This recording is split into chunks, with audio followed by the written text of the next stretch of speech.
मुख्यमंत्री रेखा गुप्ता ने केंद्रीय बजट 2026-27 को दिल्ली के लिए बहुआयामी लाभ देने वाला बताया। उन्होंने कहा कि बजट से इंफ्रास्ट्रक्चर, सुरक्षा, रोजगार और कारोबार को नई गति मिलेगी। दिल्ली को सीधे 1348 करोड़ रुपए की केंद्रीय सहायता मिलने का प्रावधान है। दिल्ली पुलिस के लिए 12,503 करोड़ रुपए का बजट रखा गया है। केंद्र दिल्ली तालमेल से विकास कार्यों में तेजी आने की बात कही गई। आम आदमी पार्टी के वरिष्ठ नेता सोमनाथ भारती ने केंद्रीय मंत्री जीतन राम मांझी के बयान पर कार्रवाई न होने पर सवाल उठाए। उन्होंने कहा कि कमीशन की बात खुलेआम होने के बावजूद एजेंसियां चुप हैं। ईडी और सीबीआई की निष्क्रियता को उन्होंने चिंताजनक बताया। सरकार की नीयत पर गंभीर सवाल खड़े किए गए। मामले में निष्पक्ष जांच की मांग दोहराई गई। दिल्ली विधानसभा अध्यक्ष विजेंद्र गुप्ता ने विधायकों के वार्षिक स्वास्थ्य परीक्षण कार्यक्रम का शुभारंभ किया। ये कार्यक्रम 14 फरवरी 2026 तक चलेगा। प्रतिदिन विधायक स्वास्थ्य जांच कराएंगे। उन्होंने कहा कि स्वस्थ जनप्रतिनिधि ही बेहतर जनसेवा कर सकते हैं। इसे दिल्ली विधानसभा की अनूठी पहल बताया गया। राज्यसभा सांसद स्वाति मालीवाल ने निजी अस्पतालों और बीमा कंपनियों की मनमानी पर चिंता जताई। उन्होंने कहा कि इलाज से ज्यादा बिलिंग प्राथमिकता बन गई है। आपात स्थिति में पहले बीमा और पैसों की पूछताछ होती है। कमरों के किराए 5 स्टार होटल से महंगे हो गए हैं। बुनियादी मेडिकल सामान भी बिल में जोड़ा जा रहा है।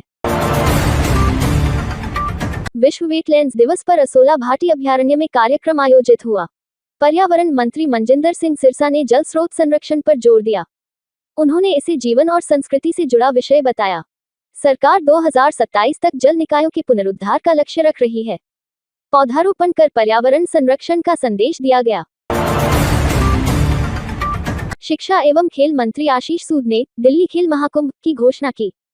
13 फरवरी से शुरू होने वाले आयोजन में 20,000 से अधिक खिलाड़ी भाग लेंगे।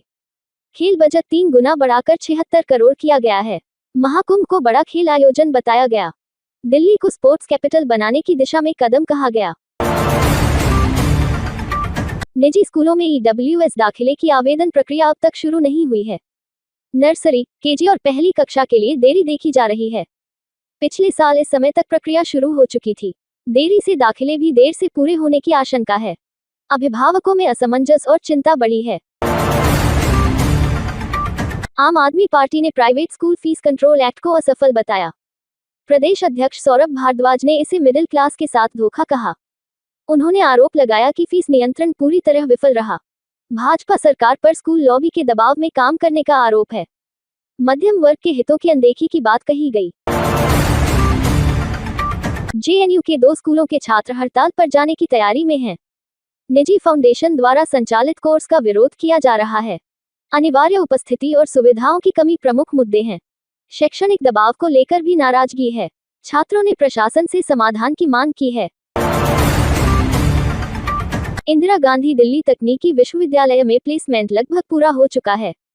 कई छात्राओं को इंटर्नशिप और जॉब ऑफर मिले हैं। औसत पैकेज 10 लाख रुपए से अधिक रहा है। तकनीकी और शोध आधारित कोर्स में बेहतर अवसर मिले। प्रशासन ने परिणामों को उत्साहजनक बताया।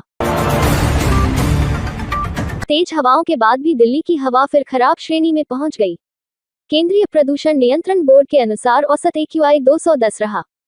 कई इलाकों में AQI 200 के पार दर्ज किया गया। हवाओं की रफ्तार कम होने से प्रदूषण बढ़ा है। संवेदनशील लोगों को सावधानी बरतने की सलाह दी गई। राज्यसभा सांसद संजय सिंह ने प्रदूषण पर केंद्र सरकार पर निशाना साधा। उन्होंने कहा कि दिल्ली एनसीआर में लोगों का दम घुट रहा है। आवंटित बजट का पूरा उपयोग नहीं होने का आरोप लगाया। 2024-25 में 858 करोड़ में से सिर्फ 16.2 करोड़ खर्च हुए। सरकार की गंभीरता पर सवाल उठाए गए। प्रदेश कांग्रेस अध्यक्ष देवेंद्र यादव ने बजट कटौती पर हमला बोला। प्रदूषण नियंत्रण फंड में 209 करोड़ की कटौती का विरोध किया। उन्होंने इसे गैर गंभीरता का प्रमाण बताया। केंद्र सरकार की नीतियों पर सवाल खड़े किए। पर्यावरण को लेकर लापरवाही का आरोप लगाया गया। मौसम विभाग ने पश्चिमी विक्षोभ की चेतावनी जारी की है। पश्चिमी हिमालय में 2 विक्षोभ सक्रिय होंगे। 5 फरवरी की रात से दूसरा विक्षोभ असर दिखाएगा। दिल्ली एनसीआर के मौसम में बदलाव संभव है। ठंड और बारिश की संभावना जताई गई है। कुतुब गोल्फ कोर्स में सुविधाओं के आधुनिकीकरण की तैयारी शुरू हुई है। 6 सीटर बैटरी चालित गोल्फ कार्ट लगाए जाएंगे। आधुनिक चार्जिंग सिस्टम भी विकसित होगा। वरिष्ठ नागरिकों और पर्यटकों को सुविधा मिलेगी। प्रदूषण में कमी आने की उम्मीद है। यमुना बायोडायवर्सिटी पार्क में विश्व आर्द्रभूमि दिवस 2026 मनाया गया। कार्यक्रम एम्फी थिएटर में आयोजित हुआ। इस वर्ष की थीम पारंपरिक ज्ञान पर आधारित रही। संरक्षण और सांस्कृतिक विरासत पर जोर दिया गया। विशेषज्ञों ने जागरूकता बढ़ाने की बात कही। नरेला क्षेत्र में UR1 पर नया फ्लाईओवर बनाने की तैयारी है। इसके निर्माण से रोजाना के ट्रैफिक जाम से राहत मिलेगी। बाहरी दिल्ली की कनेक्टिविटी बेहतर होगी। परियोजना पर करीब 3 करोड़ की लागत आएगी। स्थानीय लोगों को बड़ा लाभ मिलने की उम्मीद है। समसपुर खालसा गांव में दिल्ली देहात मोर्चा की बैठक हुई।